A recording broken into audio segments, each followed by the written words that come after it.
Sometimes Facebook. I go through Facebook and look at the drama that people post in their live. You might jot some ideas down. But mentally, I kind of lock myself away from the world when I start writing. Everybody that follows me know I'm a sushi fanatic.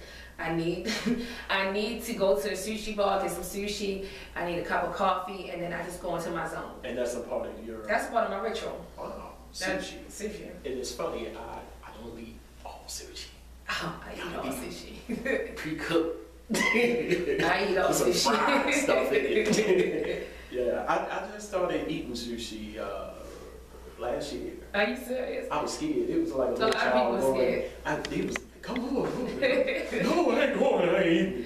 No, it is my ritual. I'm not even lying to you. Like, I had a boss, and he is like a millionaire. Okay. And I was like, I'm not eating no sushi. And he used to drag me on business meetings and stuff. And he said, listen, you need to appreciate sushi one way or the other, because a lot of the big hitters are going to ask you to meet at a sushi bar. So at least try it. And if you don't like it, leave it alone. If you don't, just try it and go out. So. And that's funny. I always get invited to Starbucks, and yes, I don't even like coffee. Subway, eat fresh. That's funny. Even your Facebook, it said sipping coffee, meditating, getting ready for the day. I woke up like, I got the interview. Yes, I was excited. Yes, I was excited too, and that's what, like, you get excited, then you get a grip. Like, all right, let me calm myself down. Yeah. Talk about your trip to Atlanta. Oh wow. How was the experience, one, and what did you gain from? My trip to Atlanta was an eye opener. I came back from Atlanta and launched my publishing company like no other. Like, I worked so hard. Going out there and just seeing Monique in her grind, and being around so many celebrities and stars and under one roof, and then they had a common theme that they would always say to me. We was out there, even Mama D's granddaughter, we sitting at Mama D's house by her porch, and we kicking it, and she like, what do you need? Like, there's a lot of money out here, enough for everybody to eat. And she was saying that, and I was sitting there looking at myself like, what do I need? Like, I wasn't used to that, because in Baltimore, you French for yourself, kinda. So, say that again. when they actually started walking me up, and I did my first red carpet with Tashira Simmons, and I'm in the background, and they pulled me up. This is an author, this is a best-selling author, and like, it pulled me up, and I'm like, oh my gosh. And then Mo was like, you need to move down here. And then I look at Mo, how humble she is. Like, when I went there, I couldn't believe how many people she knew and connections she knew. And from Jazzy Faye was her homeboy, and just everybody. And she the most down-earth person. Her husband, Rod, I love Rod. And they was just like, it made you come back to Baltimore and say, we need to get it together a little bit.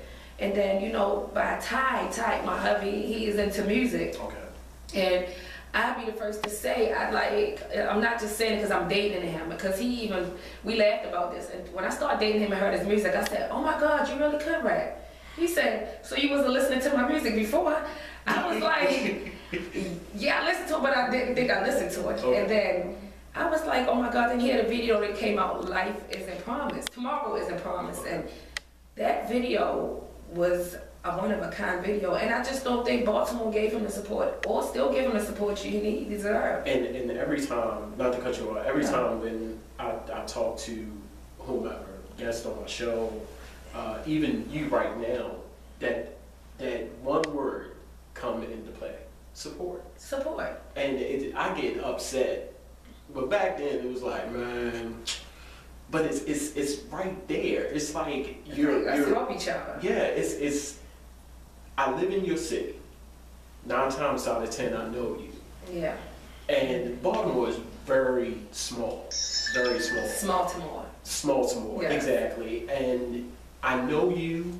I probably know your family. Help me out. Help me out. It's not really a handout type of thing, but I live in your city. And it's opposite in Atlanta.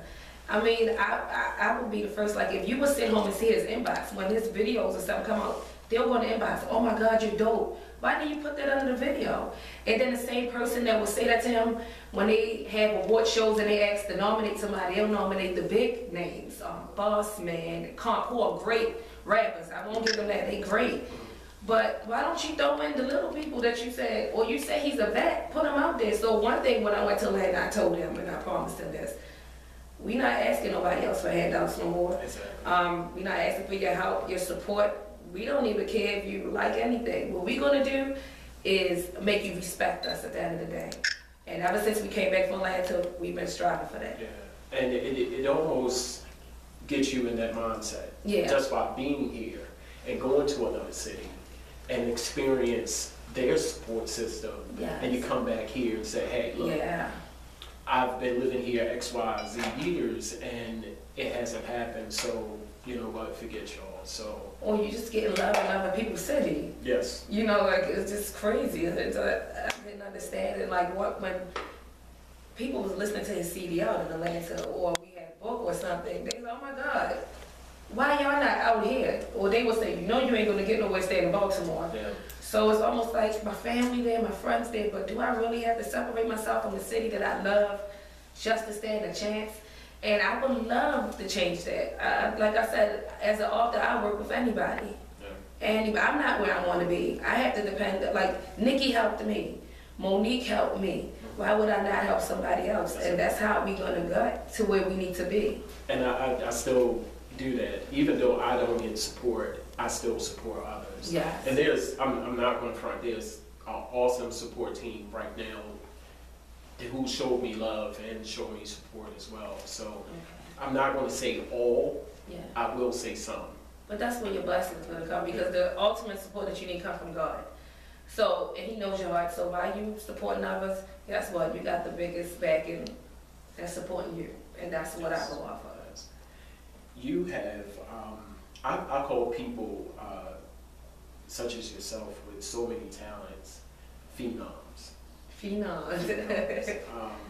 You're a singer, songwriter, and all that. Where do you see yourself 5 years from now? 5 years from now, I see myself as a successful entrepreneur.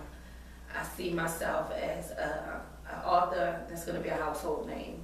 I see myself, just my brand is going to be out there. And I just really see myself being a role model to others and helping others. Outside of the book, while I'm in school, my passion is also marriage and family counseling and human services. So we are actually working on nonprofit organizations as well. I'm trying to start a nonprofit organization, a house for adolescent young women who are pregnant and homeless.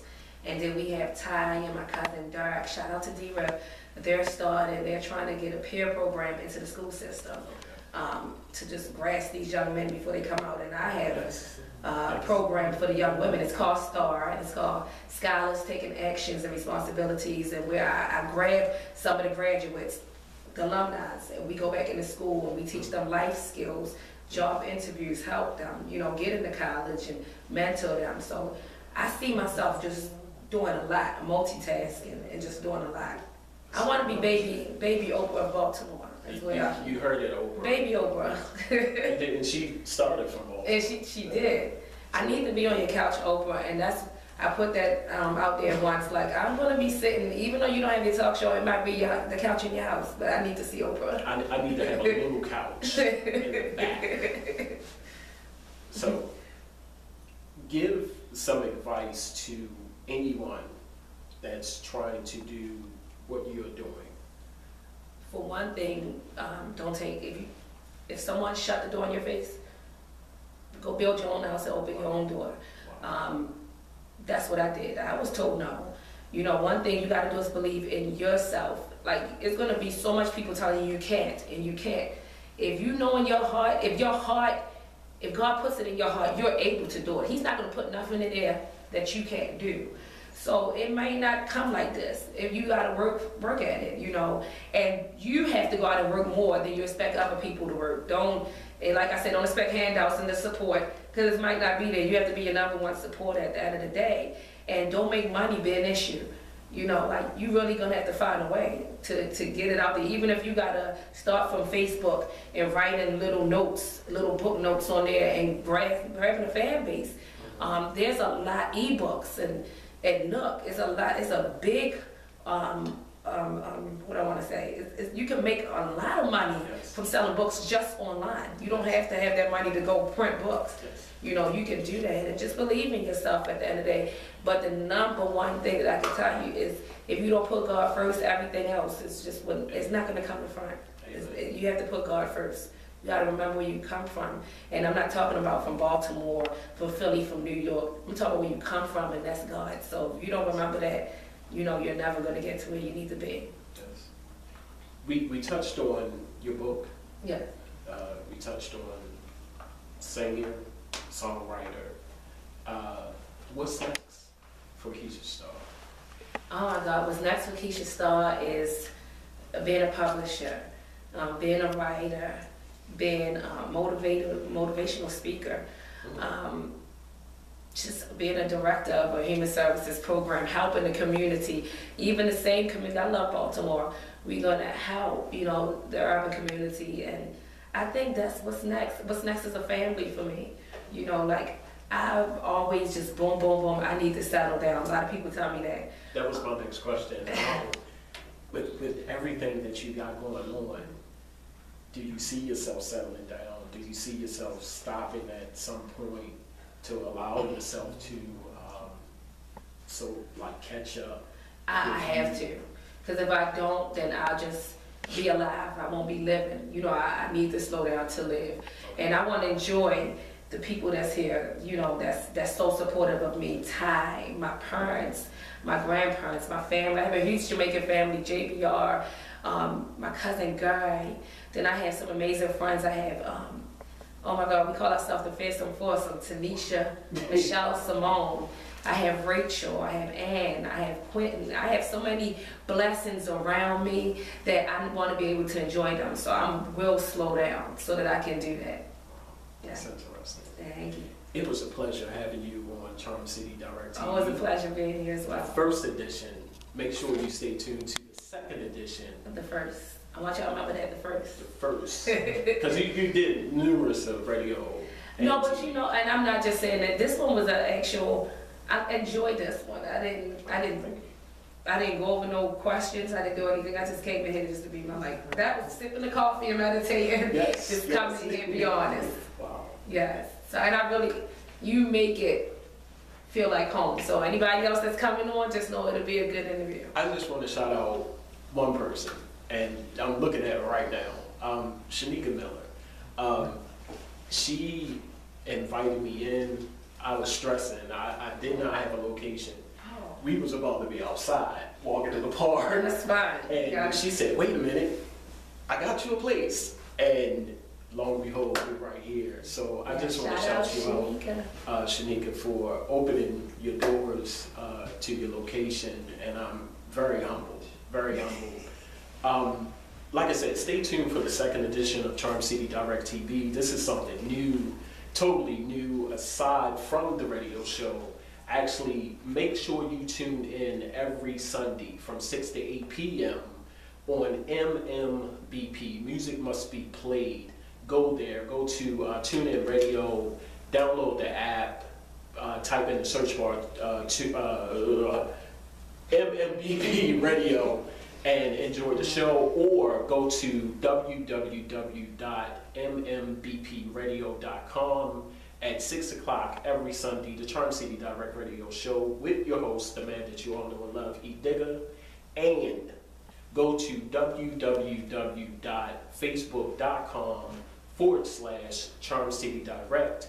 Go there, that's where the actual interview will be with Miss Keisha Star and myself. Go there and look at that interview and other interviews from the radio show as well. And wait, go to at Instagram Keisha Star, and that's KEISHASTARR. Facebook, it's facebook.com/Keisha.Star. Instagram is at Keisha Star. Twitter is at Keisha Star. And you can reach me at KeishaStarYahoo.com. And you know what's funny? You remembered all of that. I just got two that You gotta keep Keisha Star. You gotta keep the same thing. It's funny, Charm City what's my rule? Make sure you tune in every Sunday, 6 to 8, Charm City Direct Radio Show. It was my extreme pleasure as well. My pleasure as well. Thank you, everybody, for tuning in. Shout out to all my Facebook friends, everybody that's retweeting and reposting the book launch. I appreciate you so much. Thank you so much, and I love you guys. Thank you. Thank you. Peace.